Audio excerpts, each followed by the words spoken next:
আসসালামু আলাইকুম। আজকে আমরা ৩ বন্ধু মিলে ঘুরতে বের হয়েছি। আমাকে দেখে কেউ বুঝবে যে আমি অনেক অসুস্থ? হ্যাঁ গাইস, আমি অনেক অসুস্থ।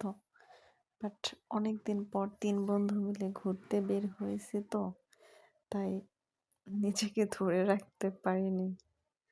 খুব এনজয় করতেছিলাম। বাচ্চারা খুব বিরক্ত করতেছিল শিশু পার্কের মধ্যে ঢুকবে। ওদের নিয়ে একটু শিশু পার্কে ঢুকলাম। ওদের সাথে দেখুন আমিও কেমন বাচ্চা হয়ে গেছি। মাঝে মধ্যে এমন মনে হয় যে আসলে ছোটবেলাটা খুব সুন্দর ছিল, কেন বড় হলাম। যাই হোক, ওদের সাথে আমিও দুষ্টামি করতেছিলাম, ভালোই লাগতেছিল।